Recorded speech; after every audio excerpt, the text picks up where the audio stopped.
अस्सलाम student, how are you? I hope तव्हां बिल्कुलु ठीकु हूंदा। असां पढ़ी रहिया आहियूं मैट्रिक जी केमिस्ट्री पार सिंध टेक्स्ट बुक बोर्ड ऐं असांजो यूनिट आहे 2 एसिड बेस एंड सॉल्ट्स।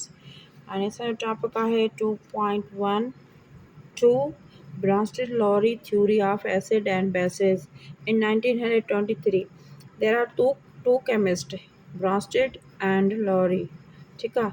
ब्रांस्टेड जेको हुयो इन 1923 हिकु डेनिश हुयो केमिस्ट, ऐं ब्रांस्टेड ऐं ॿियो इंग्लिश केमिस्ट हुयो लॉरी। ही प्रपोज़्ड कयो त definition of acid and bases जे लाइ असांखे डेफिनेशन ॾिनऊं।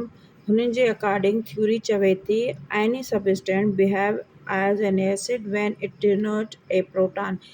को बि सबस्टेंस तॾहिं बिहेव एसिड वांगुरु कंदो आहे, तेज़ाब वांगुरु कंदो आहे जॾहिं हू हिकिड़ो प्रोटॉन जेको आहे सो डोनेट कंदो आहे या ॾींदो आहे to a base and any substance which accept a proton.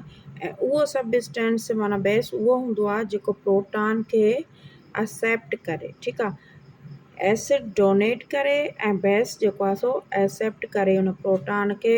इहो एसिड एंड बेस थ्योरी आहे। It behave like a base, so acid are proton donor and base are proton acceptor.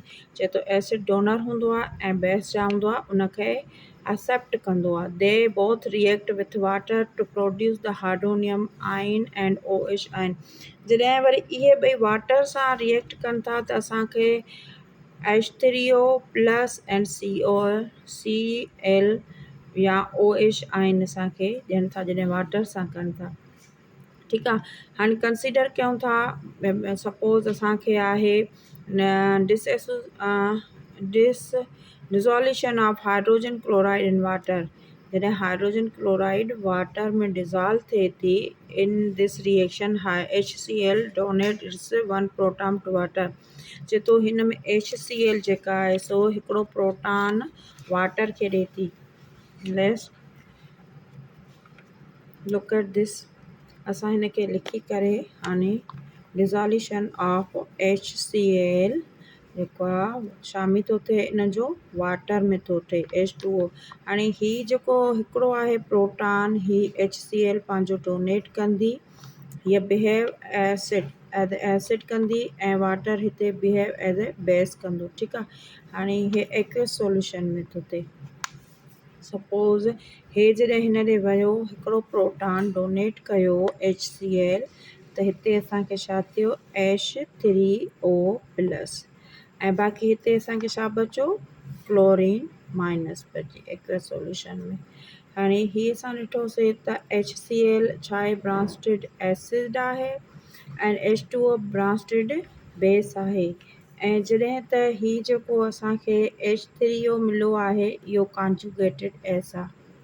ही कॉन्जुगेटेड छा आहे, कॉन्जुगेटेड एसिड आहे। ऐं chlorine छा थींदो, conjugated base थींदो।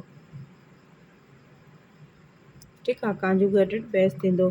कंसिडर अनदर एग्जांपल था असां ॾिसूं। सपोज़ कयो असां वटि CH3COOH आहे,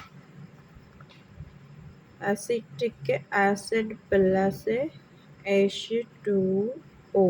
हाणे ही जेको हिन जो हाइड्रोजन आहे ही डोनेट कंदो हिन खे, बिहेव एज ए एसिड ऐं ही बिहेव एज ए बेस थींदो।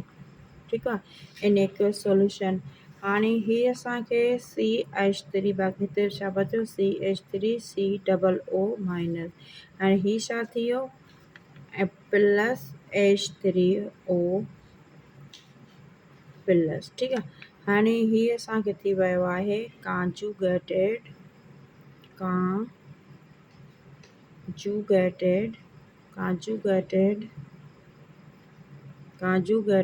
बेस थी वियो ऐं ही असांजो कॉन्जुगेटेड एसिड थी वियो, एसिड थी वियो। ठीकु आहे। हाणे acetic acid is an acid. पहिरियां जॾहिं एसिटिक एसिड हुई, हीअ छा हुई, एसिड हुई which is donating a proton. ही प्रोटॉन जेको आहे सो डोनेट करे थी वाटर खे। Water is a base and accepting proton. ही प्रोटॉन खे एक्सेप्ट करे थो। Like this we have pair of conjugated acid and base. हीअ हुई असांजी Bronsted Lowry theory of acid and base. I hope तव्हांखे सम्झ में अची वियो हूंदो। टिल देन अल्लाह हाफ़िज़।